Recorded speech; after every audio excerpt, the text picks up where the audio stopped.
Enraged protesters take to the streets in Afghanistan as outrage erupted over the burning of a Quran at a small church in Florida that took place late last month. The demonstrations that followed have turned deadly, with the AP reporting that at least 21 people have been killed since Friday.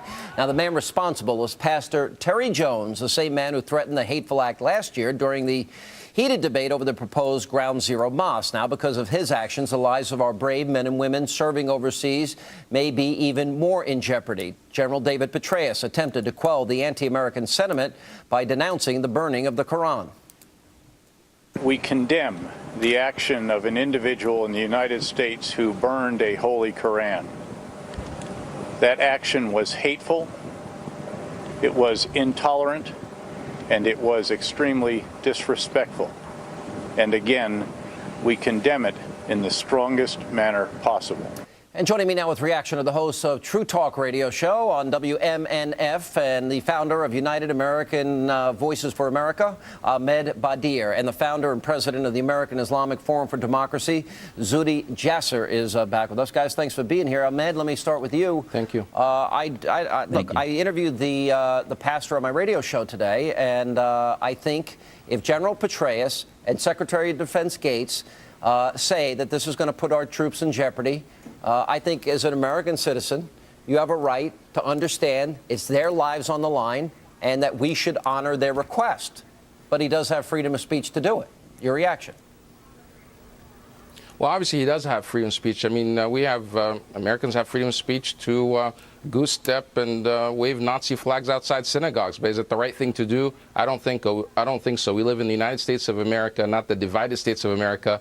Terry Jones is irresponsible. What he did was immoral, and frankly, is an act of being an idiot. But the people responding with violence is more idiotic. Well, what's immoral about it? Well, putting our troops' harms at risk. He knows specifically. The president said it. Okay. Clinton said it. No, I mean, he has the right to do it, but just because you have the right to doesn't mean it's the right. It doesn't mean it's the right thing or the good thing to do, especially when you're harming the very same people that are trying to keep you free. And everybody around the world is telling you it's going to put troops' lives at risk, other people's lives at risk. And as a man of God, you need to bring peace. If you're following the footsteps of Jesus, Jesus is a peacemaker. You need to have that compassion like Jesus did. Oh, I just think, you know what, we've got to consider that the risk that this may pose. Now, with that said, Zuhdi, let me ask you this question, because I think you agree with us that he shouldn't have done it. He should have listened to Secretary Gates and General Petraeus. You agree on that point?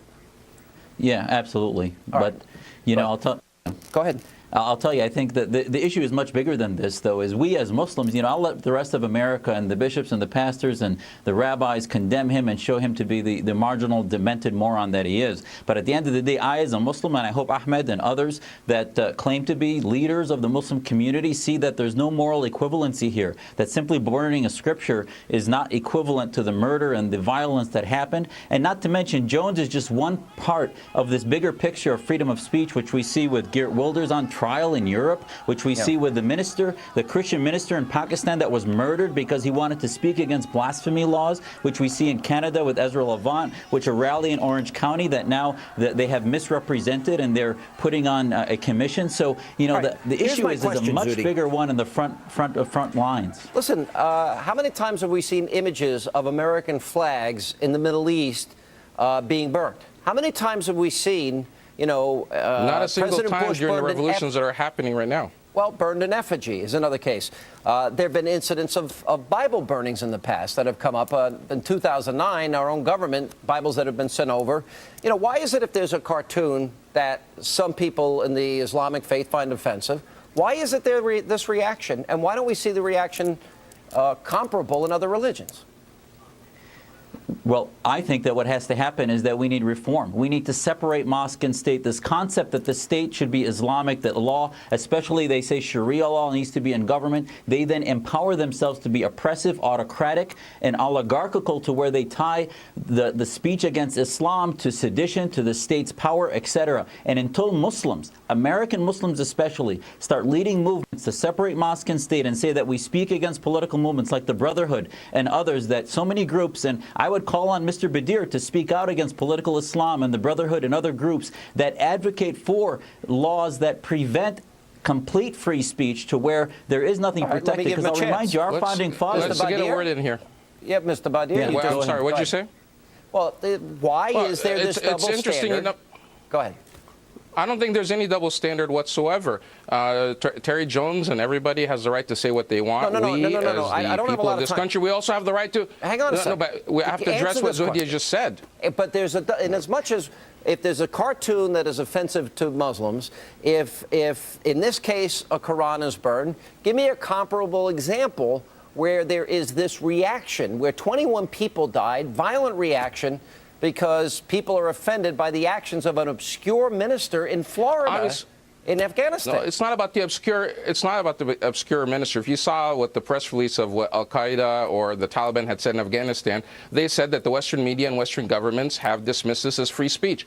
Instead of considering the resolution and condemning Terry Jones after the fact, our government should have been condemning him before the fact. Who should? You just heard General Petraeus condemn it. He said it was evil. I'm saying who do you want to condemn this?